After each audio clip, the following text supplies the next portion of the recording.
Hello. Hello guys. अब पढ़ रहे हैं अपन types of DC motor. DC motor के प्रकारों के बारे में पता करेंगे। जनरली आपने पढ़ा होगा कि डीसी मोटर 3 प्रकार की होती है, सीरीज, शंट, कंपाउंड। लेकिन मैं 4 प्रकार बताऊंगा आपको। वो चीज़ आपने पढ़ी नहीं है। चौथी चीज़ किताबों में आपने 3 चीज़ पढ़ी है, लेकिन पूछ लेते हैं एग्ज़ाम में, कंपटीशन एग्ज़ाम पूछ लेते हैं कि चौथी ये इन मोटर के बारे में भी। तो 3 तो मैं बताऊंगा। चौथी मोटर के बारे में भी आपको मैं बताऊंगा क्या होती है। जनरली होता क्या है कि डीसी मोटर 4 प्रकार की होती हैं। देखो मैंने लिखा हुआ है 4 प्रकार। पहला है shunt motor, series motor, DC compound motor, और ये और होती है चौथी परमानेंट मैग्नेट मोटर, जिसके अंदर क्या लगी होती है, परमानेंट मैग्नेट लगी होती है। किसकी जगह? पोल्स की जगह। पोल्स की जगह क्या लगा होता है? परमानेंट मैग्नेट लगा होता है, ये मान लो। ठीक है, परमानेंट मैग्नेट लगा होता है। अब बारी बारी बात करते हैं डीसी शंट मोटर की। शंट मोटर क्या होती है?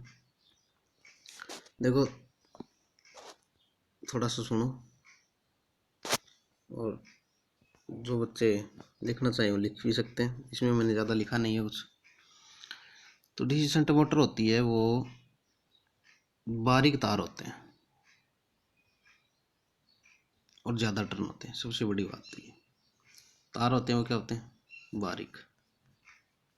कौन से तार? जो ये वाइंडिंग होती है ना, ये वाइंडिंग ये बारीक तार की बनी होती है, और इसके टर्न होते हैं वो ज़्यादा होते हैं। टर्न क्या होते हैं? ज़्यादा। और आर्मेचर के जो समांतर क्रम में जोड़ी जाती है उसको बोलते हैं फील्ड वाइंडिंग। इसको बोलते हैं फील्ड वाइंड।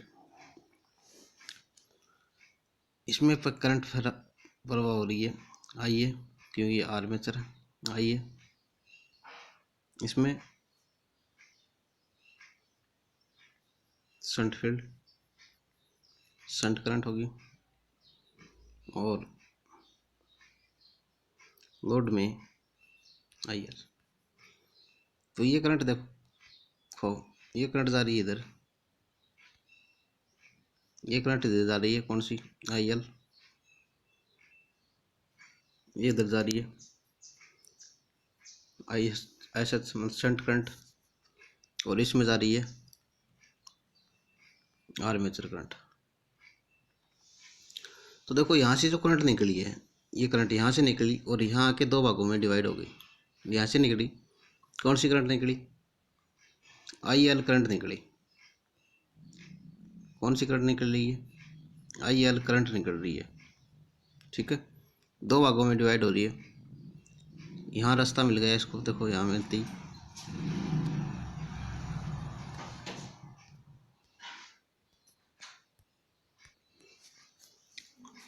तो आईएल करंट बराबर क्या हो जाएगी? आईएल करंट बराबर हो जाएगी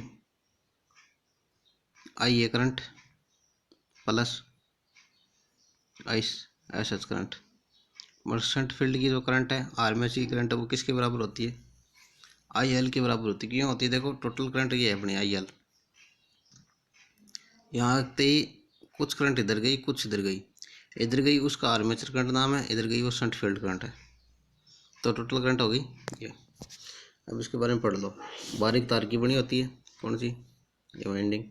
ज़्यादा टर्न होते हैं, इसलिए इसका प्रतिरोध भी क्या होता है? उच्च होता है। और यह आर्मेचर तथा सप्लाई के समांतर में जोड़ी जाती है। ठीक है, आर्मेचर और सप्लाई, ये सप्लाई यहाँ से मिल गई, आर्मेचर और सप्लाई के समांतर क्रम में जोड़ दी। और क्या होता है इसके अंदर? डीसी मोटर के अंदर सबसे ज़्यादा उपयोग होने वाली मोटर है। इसकी स्पीड सीरीज मोटर से कम ही होती है, लेकिन नॉर्मली है, बढ़िया मोटर। इसलिए इसका उपयोग कहाँ करते हैं?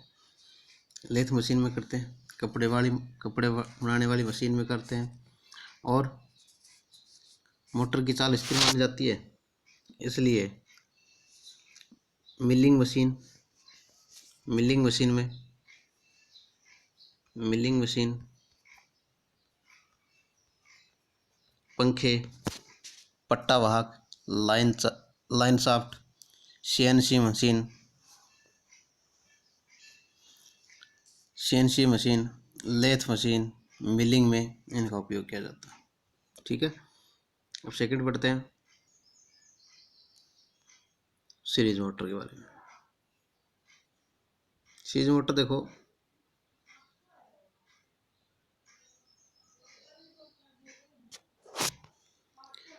हाई स्टार्टिंग टॉर्क होता है। पहले इसकी नॉर्मली बात करते हैं। क्या होता है, आर्मेचर के श्रेणी क्रम में शंट फील्डिंग होती है। आर्मेचर के श्रेणी क्रम में शंट वाइंडिंग सॉरी ये फील्ड वाइंडिंग,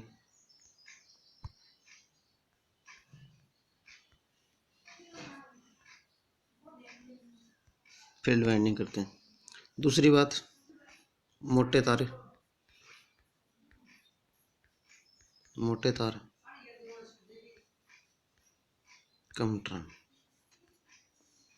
कम टर्न की बनाई जाती है।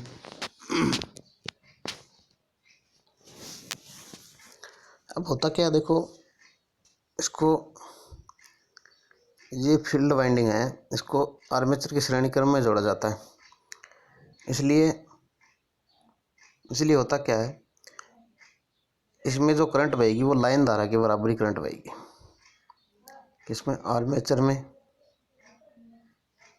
आर्मेचर में बराबर सीरीज फील्ड में। तीनों में जो करंट बहेगी वो क्या होगी, इक्वल होएगी। देखो ऐसी आएगी, IL बराबर ISC बराबर IA। ठीक है, अब देखो ये मोटर क्या थी। ये motor high starting torque motor है, इसलिए इस मोटर को हम बिना लोड के स्टार्ट नहीं कर सकते। इसको लोड बिना स्टार्ट नहीं करेंगे, इसको लोड के अनुसार ही स्टार्ट करते हैं। लोड डालेंगे फिर इसको चलाएंगे, वरना ये जल जाएगी, क्योंकि इसका स्टार्टिंग टॉर्क बहुत ऊंचा होता है। उपयोग,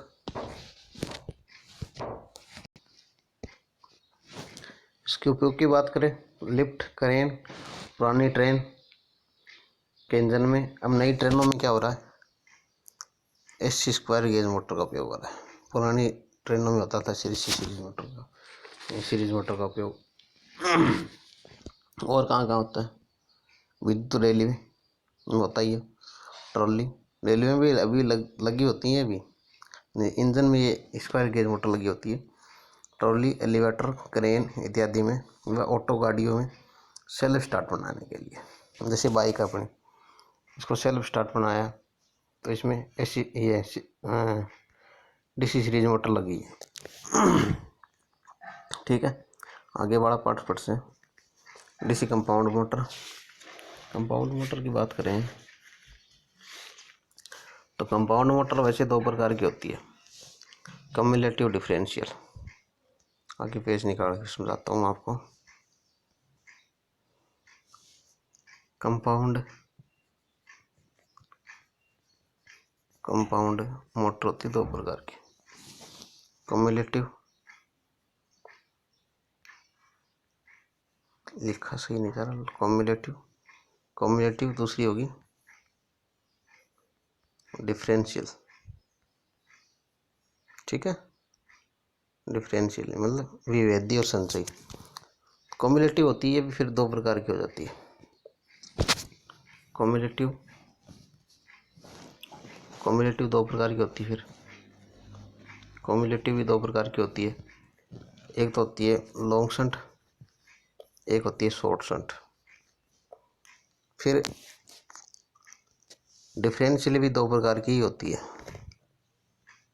डिफरेंशियल होती है वो भी दो प्रकार की होती है, वो भी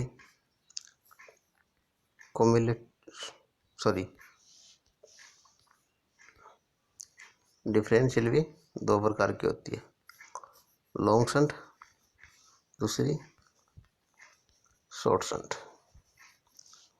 लेकिन हम डायरेक्ट बात करते हैं इसकी DC कंपाउंड मोटर होती क्या है, यही समझ लो आप तो बस बहुत है।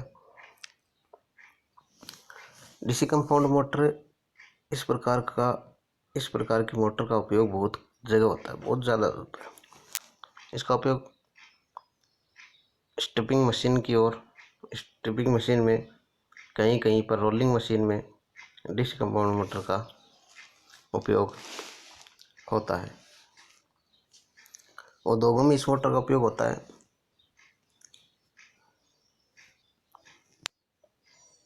रोलिंग मशीन में, बड़े प्लेनर्स में, गहरे कट लगाने वाली मशीन में, कोयला की खानों में पट्टे चलाने के लिए, एलिवेटर में, कंप्रेसर में, वेट लिफ्टिंग मशीन में आदि में इसका उपयोग होता है।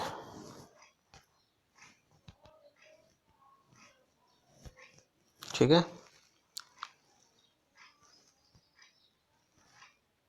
अगला है